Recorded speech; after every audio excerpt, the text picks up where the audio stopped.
Hey, what's going on, everybody? Welcome to another episode of Ron's Crypto Therapy. So I really wanted to make this video over the weekend. I was really bullish for a lot of reasons. I want to talk about that on chart, off chart. There's a whole laundry list of reasons why I was bullish, and the video would have went over better if I would have done this before the pump this week. But I had a feeling that it was about to let off soon, if not this week, coming up in the next few weeks. And we'll talk about all those reasons and reasons on why some people aren't so bullish, like why some of these things that some good market analysts that I've seen online. There's just a certain graphic that I see a lot of them point to, and we're going to talk about that specific one. So let's go ahead and talk about some of the reasons what I see on chart here. So we're looking at the weekly here, and I had said before when this broke out of this head and shoulders of this really strong candle here. I said this is one of the like top 5 strongest candles in the history of Bitcoin right here. And when it broke over all these major highs. Now, if you look on the daily, you might consider this a major high, but on the weekly, it's not really. So, but you could have made the case that we hadn't like, structurally broken over that, and that was still hanging over our head. And that's what it was. If you look at these closes, these major closes over here, if you look to the left, that's kind of what it was struggling to get over. And now look, 2 big bull bars. You know, this still has to close. We still have a ways to go. So watch this week. But if we close above these wicks over here, there's nothing stopping it from going up here to 40 to 50K, to 48 to 50K. And I know that, I know people say, oh, that's FOMO talk. Well, no, because I was all in down here. I was all in before all this. So, but I've said this for a long time now. And this is proof I said it for a long time. On January 25th, 2023, when we started to break out of this on a thread, I said, this leg can possibly go to 50K. So I knew this was a possibility back in. But anyway, there's a difference between when people are talking about this price action and now they're saying this is a fake out or whatever. This is not what a fake out looks like.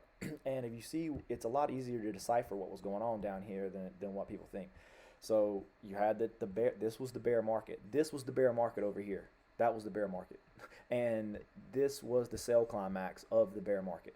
And then you can call this whole area from in here a range, and this was the low of the range, the lower level that broke out in a range there for a little while. But this whole part right here, from a little bit over 20,000 to down here to low 15, that was the range it was in. So then it broke out of that range, came back down, and look where these lows went. They touched the top of this range. It's making a new range. And that's what it did. It made a new range, and 3 is a big number in trading. 3 legs, lots of times you get. And I thought there was a good chance that maybe we come up here and take out the yearly high and then come back down and to like a smaller pullback and come up. That's actually what I thought was going to happen, but that didn't happen. And this is what a breakout looks like. This is not what a range looks like. And I tell people with trading lots of times when you're trading on like the hourly or the 4-hour, don't get scared out of the trade. Scale in if it goes against you. So say you're shorting and it goes up higher. All right, well, don't be afraid to scale in. I mean, don't just blindly do that. Look at a chart. But because what I try to tell people is if you look at the next time frame up, eventually that's going to be a trading leg in a trading range. So if it's going against you, the other way, if you're on the hourly, if you look at the 4-hour or the daily, then you could be approaching, something where this is just going to be a leg in a trading range. So if you stay in it, eventually it'll go back the other way. But now that this isn't what a leg in a trading range would look. You're already way on the weekly is what we're looking at here, and we're going to look at the monthly too. So no, this is a breakout. This is what a breakout looks like, and anything can happen. But if you're looking at on chart technical analysis, that's what's happening here.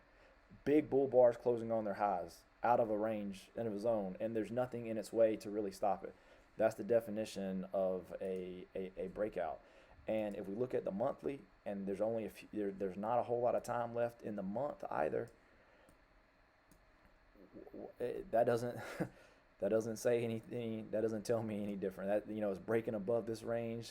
There's nothing over here, and that's the thing. When the market goes down fast like that, it doesn't create those points of structure because that was the bear market. This isn't the bear market now. Not saying we're full out bull market. But I think when you look back, you're going to say the bull market either started like on this candle or even this candle.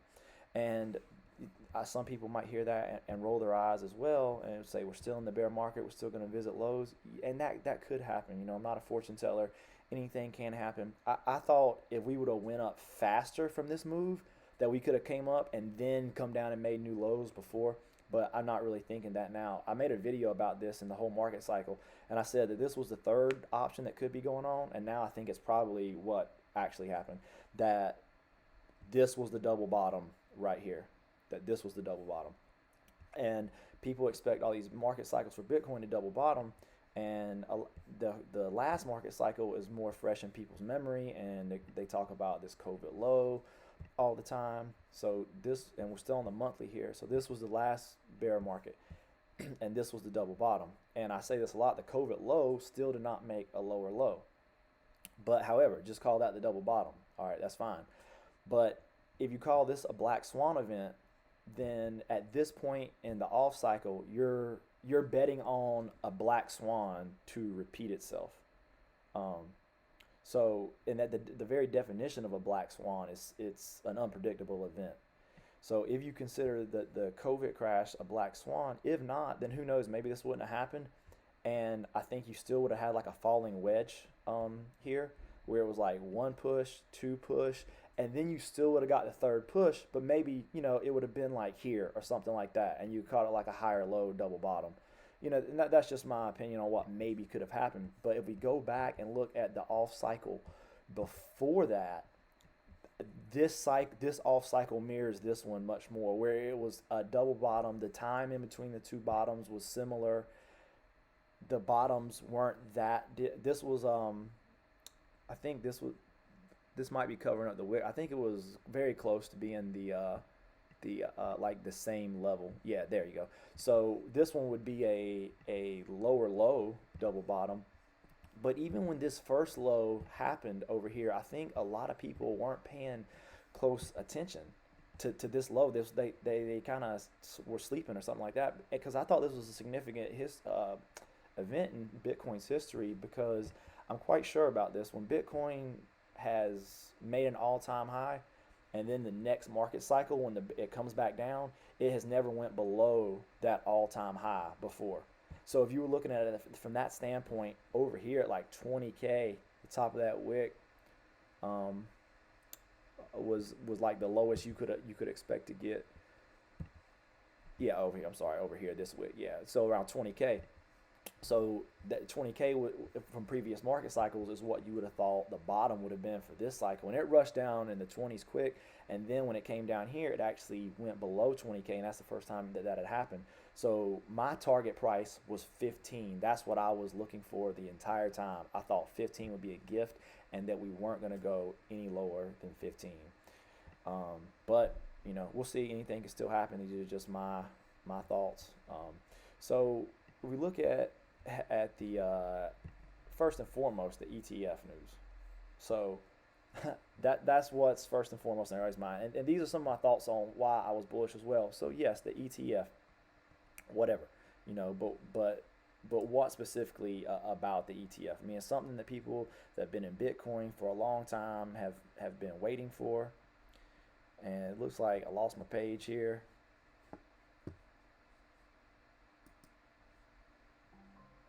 Yeah, here we go. I don't know why it does that. So these are the dates for all the ETFs. And people on Twitter are always talking about the BlackRock ETF. That's actually not the first one to be approved. It's this ARK21 shares on January 10th is the deadline. And then you see all the rest of them there at like the mid March. And if there's any kind of thing that could go on, it just seems like that. I don't know. I mean, it should get approved, but then maybe this one doesn't, and this causes a short-term crash in the market. But then all these on the 15 would still be approved, because I just can't see another company front-running BlackRock on this ETF. But in any event, I mean, I'm not trying to trade off the news, but this event is happening. I mean, this isn't rumors. This isn't, and I just highlighted what maybe the potential manipulation or FUD case or what throws the market for a loop that could maybe happen. But I mean, these are happening. These are coming down the pipe, and the general consensus is from, yeah, and this isn't, that it's just being talked about in the news. I mean, this is like people who have talk shows who are just talking about these things that are in the know, that the general consensus is the ETF should be approved. And then there's the Grayscale case as well. And Grayscale gets court order and fight with SEC on Bitcoin ETF. And for this article, all this stuff's been happening recently. This is the main thing down here. I had to highlight it. Okay, so sorry about that. Here you go. It's right here. It says the regulator doesn't intend to make any other appeals in the case, said a person familiar with the matter at the time. So the Grayscale matter's dead. The Bitcoin ETF is coming up, and this was a big point of FUD a few months ago, like when everything was real heavy. Like people thought Grayscale was going to fall, and that was going to be another domino that was going to fall. And then in more legal stuff, the SEC drops the case against Ripple because so Ripple had won the ruling, and then they were going to appeal it or whatever, and now they finally just said, we're not even going to do that. So for proponents calling for alts to be classified as securities, I haven't heard any of that talk. And the library case got overturned. Now this case is dropped. The ETH futures ETF got approved. So that's letting you know right there the SEC doesn't consider ETH a security because they already approved the futures ETF. So legally, all these things are getting cleared up. And once again, I'm not saying trade off. I wasn't saying making a move on Ripple in anticipation of the case necessarily, but now I know all these hurdles are getting out of the way. All these things that were such people were so bearish about. This, I was looking at this when this Mount Gox account exchange fell, because another thing I see people talking about all the time is, well, Binance has got to fall, or Michael Saylor's got to get liquidated. I don't know if people were paying attention when FTX fell. The second biggest exchange in the world went down. And all these people lost their funds and stuff like that. And I was looking through some stuff with this time when it happened, and how bad it was. And it's a lot to unpack. So I'm not even going to talk about that one too much. But the fact that it wasn't just FTX, it was the Luna crash as well. And that's something I think that when it comes to the bear market, most people, I think the general consensus from what I always saw from people on Twitter and things is that they said the bear market occurred like after the Luna crash, like here, like after this candle. Then they're like, okay, it's the bear market. And I think looking back, you can make the case that the bear market either started on this candle, or you could say it started on this candle, or you can say you started on these two candles. And this is when the bear market really started, not here. Or you can say when it broke these lows over here. You could say that this candle has started. But I think that retail, they're always a leg late on these things. And now when you're seeing the legs up for the bull market, they're still saying you're in the bear market. When it was down here, they were still saying we're kind of in the bull market.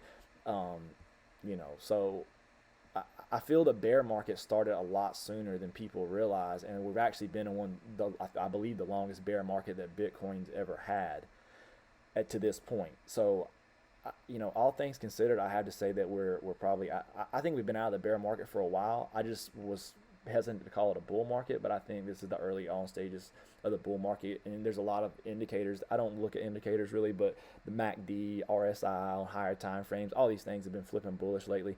So, and here's another thing: we're above all these important dynamic levels of support and resistance. What a dynamic level of support and resistance is like an EMA or a trend line. And look, 200-day, 50-day, we're clearly ahead of all. We closed above on its high, above all those, and then the follow through. I mean, this is the textbook definition of what breaking out of a level looks like. There's no EMAs to crush us down ahead. There's no major trend lines. I'm not saying it's going to be a green candle all the way up, and we may not go to 48K, but on chart, that's what it suggests to me at this time.